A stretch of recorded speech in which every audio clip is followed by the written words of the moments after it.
All right. Good morning, good afternoon, good evening. Welcome to the last update for noon on the protocol side. A lot of things to go over. We do have an update coming out, which presents a hard fork date, and we've been getting a lot of tests done this week, as you can see. I'll kind of kickstart it off with Max since he's dealing with the update, and we'll go from there. Hey guys. So last week I talked about reconciling the differences from the multi-petition tree and the blockchain execution. The objective was to figure out where the differences are arising from. I was able to Last week I was able to figure out that on shard 1 and 3 it's just a lack of pre-images, but on shard 2 I was still reconciling that. On shard 2 also it I wouldn't say it's pre-images, it's just block number difference. For some reason, the database only has information up to block n, but the blocks that are executed are up to n plus 1. So I'm thinking maybe we just got the database at the wrong time. I just simply did a binary search on all of the block numbers and figured out the balances on an archival. Coming back to the point, shards 1, 2, and 3, all of the balances have been reconciled. The only thing that we need to do is ensure that on the leader nodes, there is the pre-images database already exists. And I did run my tests on an old node, or one that did not have the upgrades from DICE. Uh, Unfortunately, it does not have the database of pre-images. So what Sof and I discussed very briefly is that we can set up a node to, dedicate a node to write that pre-images database uh, by just running the blockchain from scratch. That node will act as shard 2 and 3 leader at the time of the hard fork. As long as the leader node has those pre-images, the hard fork can proceed as required, and we don't lose balance. And in terms of time taken, I I believe this is not going to take more than a day if we start on on an Arclone database. But if we start from scratch, it could take soft estimates. It takes about 2 weeks. So within even when running this for 1 day, I think we can recover all of the pre-images, and that is more than enough to save all of the balances that exist on charge 2 and 3. Max, I think should be around 1 week or 2 weeks, I think. Yeah, but that's from scratch. What I'm thinking is we already have the Arclone database. We just rerun it using a customized binary. We do not record anything to state except the pre-images. If we can do that, we have all of the hashes and their corresponding addresses. That should be enough for our purposes. Okay, sure. Let's discuss that offline, Max. Yeah. Okay. And I'll add my findings to this. I was a little sick yesterday, so I couldn't write this down. And Casey, can you switch to the other task, which is the emission rate split? The 24, yeah. Yeah. So like I said, I've started work on this. I have figured out, I've written down the code to increase the commission rate, but from 5 to 10%, the minimum commission rate. It's going to follow a similar model as the minimum commission rate of 5% right now. All the validators who have been elected at least once a certain set of epochs ago, a certain number of epochs ago, or their commission rate will increase to 10%, at least 10%. But new validators will still have a commission promo period equal to those number of epochs at which they're allowed. And regarding the emission split, I'm still working that out. I haven't finished that one yet. Other than that, I was working on fixing a couple of build issues that recently cropped up. I have made two pull requests and one in the test repo. Those have been fixed beyond tracking here. Yeah, this one. Yeah, this one was merged to fix the. And It was our. how did you merge the pull request without two We approvals? the settings was incorrect, so that one was done a couple weeks ago, I think. But when we switched, Yeah, I the did check the on one of dates, them. but I did check the dates before asking you that question. I think you would change them, but maybe there was an error change.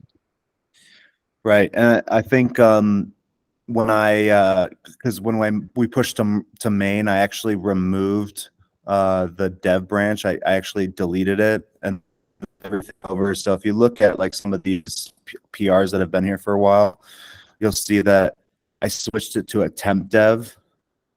And that allowed it, because what happens when you delete a branch that has active PRs, it actually closes down all the PRs. So what I did was I made a temp dev from main, switched it over, and then I switched it back to the new dev. And then I deleted that old dev after I did this switch. So Understood.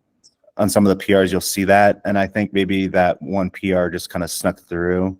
I think Soph, me, and I think that's it is also, I think this is another way. Maybe I selected that just because I knew the PR wasn't, it didn't have Yeah, much. it was a minor PR. Yeah. Yeah. And maybe timing too. So I wasn't quite sure about that, but I think all the policies are in place now, so should be good. Is for the hard fork PR that you added, I added the date on there. Was there anything else on this before it gets removed from draft? Yeah, Soft just wants the release, the latest release, to have lived around for 24 hours, and he just made the upgrade today. Tomorrow, I think we can merge it in. Okay, yeah, that looks good. And then once this gets merged, I added the release candidate already on here. It does add in your install build. But it does look like a lot of these tests are still failing, and so like if the Harmony main is Yeah, the obviously file that was deleted needs to be in main, so it's gonna fail until then. Yep. Okay. I think we can merge that one first to main, Casey, because without that PR, the Travis will keep fading because he needs that that one. Do you So- think it might be a good idea to, if we do this release candidate, this 2.3, should I at least make a pre-release? No, you don't have to. Okay, that is the name of the PR, but we haven't created a tag yet, right? So we just have to merge that one with 2.3, right? Which is a simple one. We should just have a fix for to fix the bill of our main, right? And then the hard fork will be 2.4. Okay. The release process here, right? Like the 2.2, I haven't pushed the tag yet. Okay. But basically, I will push the 2.2 first tomorrow. Once we have things going well. And that one might be a latest release eventually, right? But you can only merge 2.3 here to main without creating the tag or without pushing the tag, right? But as long as that PR is on main, the Travis CI should be able to work. Yeah.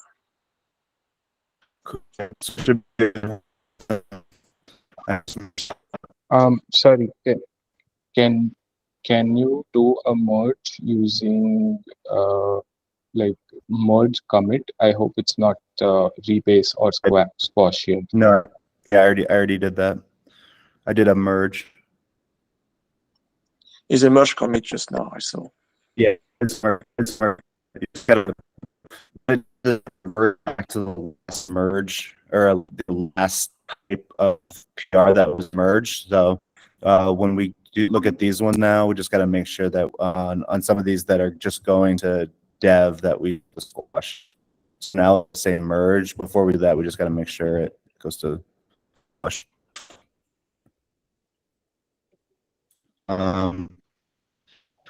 I need to let me review these real quick. Oops. Well, I'll see if I have to trigger the rerun.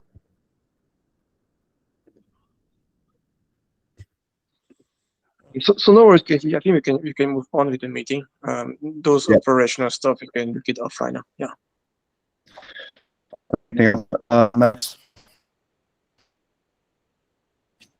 I don't have anything further. Awesome, cool. Constantine? Oops.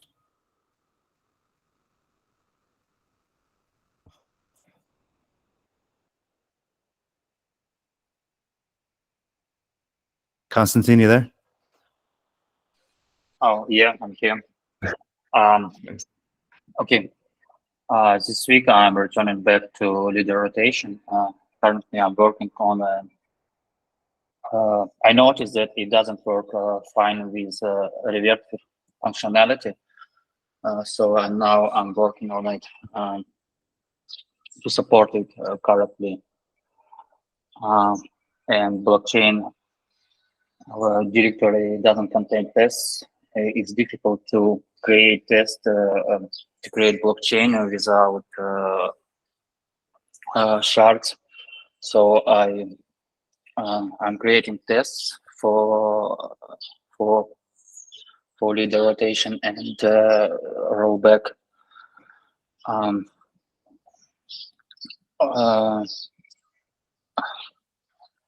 So first of all, it's fixed for rollback of leader rotation, and second, I'm working on leader rotation. Fix to fix signing power. So this week I switched to leader rotation again. Okay. Is there an update on the peer exchange? Peer exchange. No, we don't want to merge it because it contains duplicate functionality for stage sync.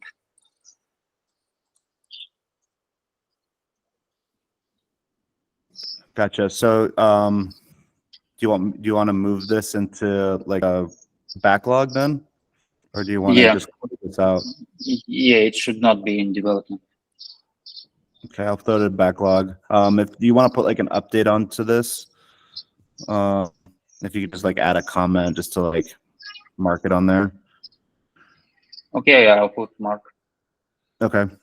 And then the blocking peers, I think that is in the next release already, so should be good. Anything else? No. Awesome. Thanks, Constantine. Adam? Hey, couple things going on. So I will be testing the state pruning again once that PR is merged to main. And then I've been kind of focusing on ERC 4337 for account abstraction. So this is rolled out to be quite a bit of an endeavor. So there's several components to it. The first component I'm concentrated on is it's going to be the user operation mempool needs to be constructed, and then on top of that, we'll also need a bundler in order to construct and bundle transactions from EOA accounts. And so that's all kind of getting researched and trying to find my starting point. There's a lot of great, interesting stuff being worked on out there. So I'm basically just going through everything that the Ethereum community has been working on. And trying to find a basis for we should launch our user operation mempool.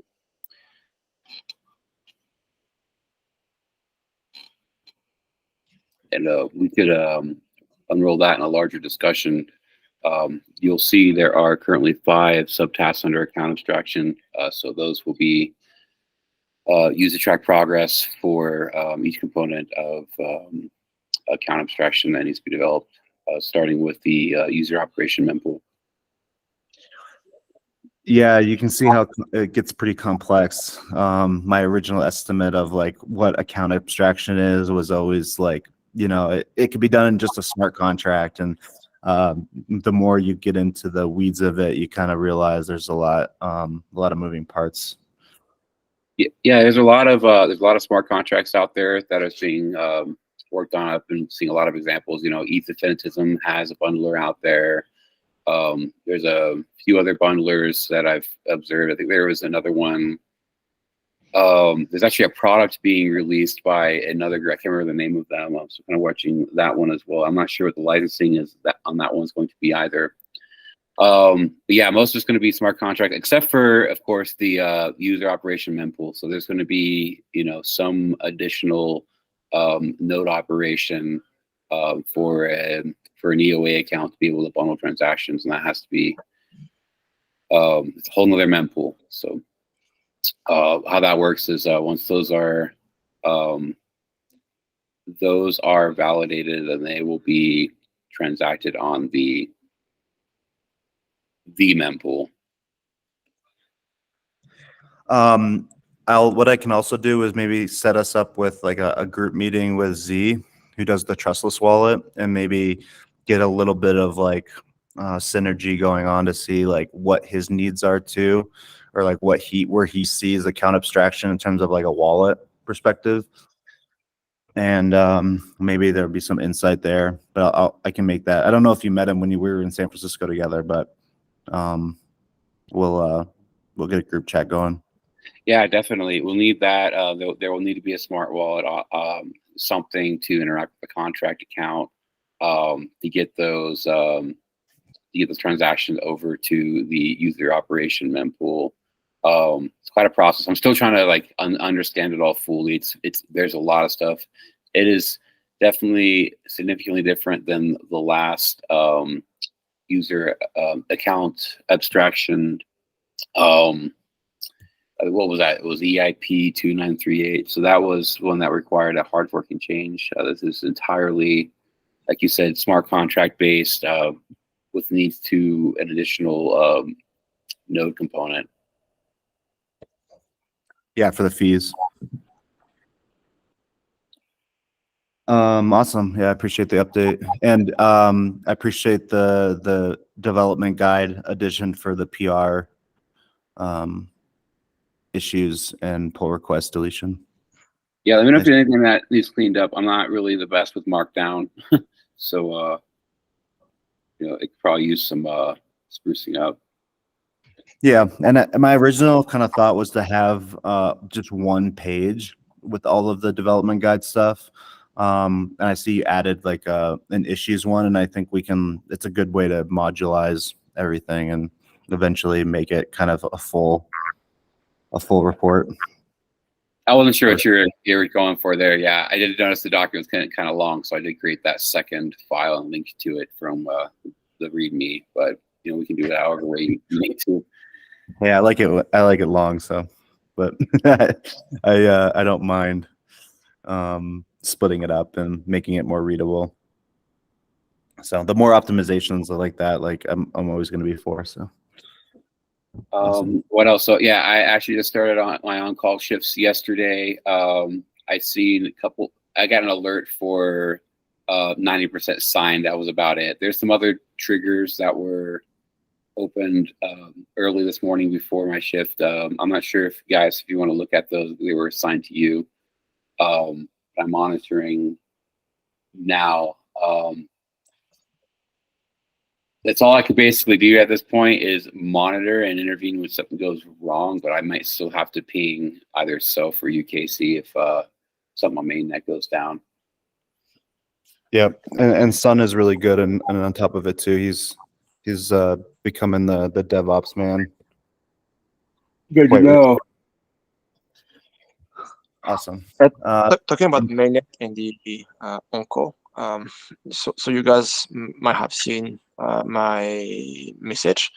I've pushed deploy to the validator node 2023.2.2. Okay. So I was mentioning that there will be a epoch change in about 2 or 3 hours. I had to reconfirm that. So Adam, would be good that you be available to monitor that. Okay. If there is any issue, the only thing that you can do is just to revert to the 2023.2.1.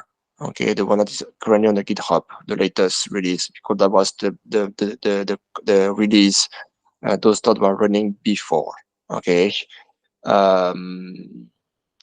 reverting to that 2023.2.1 should fix any issue that may happen.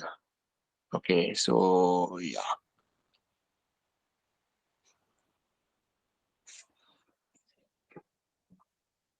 Okay, sounds good.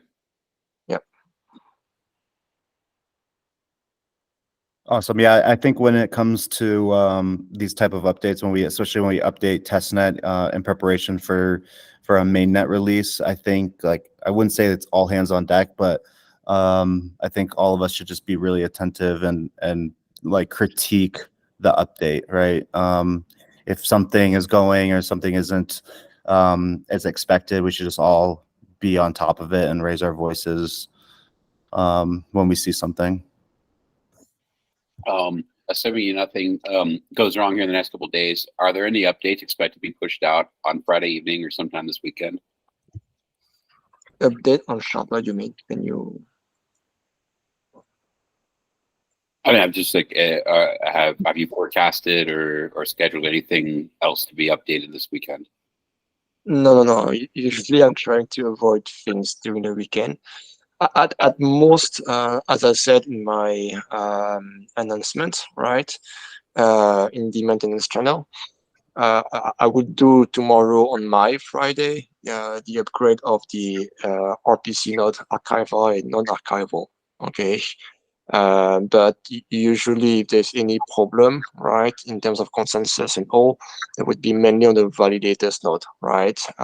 So the reason why we usually wait for 24 hours is because I want to make sure that we have at least one epoch that has happened during that time, okay? So, and that epoch actually happens like in 2-3 hours, like I said. So once that is passed and over, there's no problem. I believe we should already be good. Okay, so yeah, but no plan change for the weekend. Usually I'm trying not to, especially mainnet. If I do think it will be on testnet, devnet, which is not critical. Okay, or at least devnet is not, right? But yeah. Okay, great. Yeah, I just wanted to clarify that I wouldn't have any extra surprises over the weekend. Great, thank you. No. I'm trying to avoid the surprises in the weekend, and that's why usually I don't do big changes on Friday as well. So. Awesome. Yeah, I think that's a lesson a lot of us have learned several times over over the years. The thing is to plan. Okay, if you plan accordingly, avoid early Mondays or late Fridays. You should be good. Ooh, the early Monday one's a good one. Never really thought of that. We're all a little groggy sometimes on Mondays. Awesome. Exactly. Especially if I do something on Monday morning, right? It will be your Sunday night. So you see what I mean? Yeah. I know Adam and I we've learned that lesson on a previous project where we released something on Friday and then all hell broke loose on Saturday morning and needed all the nodes to come together. So Yeah. it's good to learn from those. Never do it on Friday. Never. I don't know how fast multi-sigs go out. It's either several days or a couple hours. Yeah. Awesome. Guys. Yeah. So from my side, not that much update actually. Last week I finished the client part for the fasting and staging, and this week I also was focused on the integration. So it was way more complicated than I expected. I thought I could finish it maybe in a few hundred lines of code, but now I had implemented like 2000 lines, and still I feel like I'm at the middle of the integration. But yeah, I'm focusing on that and working on the integration. Great. That's all. And Adam's helping you with state pruning, which is good. Son? Yeah, so this week I was looking into the HIP 28v2b, which thankfully Max has implemented already and made the push. So I thought I would just spend some time just going over that part of the code base because I've not done it yet. So I spent time looking at that, and then I've confirmed with Theo that those multi-sigs he has access to it. So I think in office this week or next week I will be there are confirmed signers to each multi-sig, so I'll be getting their addresses and adding it with Theo. But yeah, just that much. Nothing too much fancy. Yeah. I think Theo has a little bit of experience now setting up those multi-sigs and creating that DAO governance model. And I think just being in the office from the technical side and working with him and being like that liaison is going to be really helpful. I knew the code was already complete. It was mainly just like the governance side of that DAO. And having someone technical kind of be the story leader on that is important. Yeah, and I enjoy. Yeah, I was just studying the code base as well regarding that. So yeah, just that much. Yeah, and you saw the note because I went through this last week and I probably deleted maybe 100 or so issues or closed them down. I saw. One of them I think was relevant to slashing, and I'm glad that you got I think a little bit more of like some circumstances that can result in slashing. Yeah. That's good that you have some insight on those too. And then we closed most of those down. So the issues I have, there's 72 right now. Most of the ones that are left are all ones in besides the ones that are pretty current within the last year, I stayed open. But all older ones are kind of more the ones that have actual like discussions around them. I think there's still a few more ones that I want to go through and at least close down if they're not too relevant. But I think right now we're at a good spot. I think like there was like at least 7 pages before, so closing those down, and obviously it keeps a record of all of the closed ones, but just keep on top of those. I think this week or next week, whatever comes sooner, when we do our one-on-one meetings, I think over each one of like hours, and seeing if they're still relevant. Then what you might do, so if you see like I'm just gonna use as an example for prune state data hard fork and it's like things like this, if we're not really actively developing on it, we don't really need that reference to be an active draft. I think probably like close these off unless it's something that we can utilize right now. So just house cleaning. I think that was it. Do you have anything for anything? Not from me. I already mentioned about the mainnet upgrade, so that was the most important point.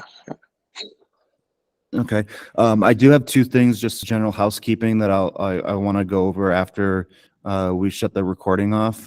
Just more in-house items. So if anyone has anything else, let us know. If not, we'll shut the recording down. Yep, shutting mine off as well. All right. Cool.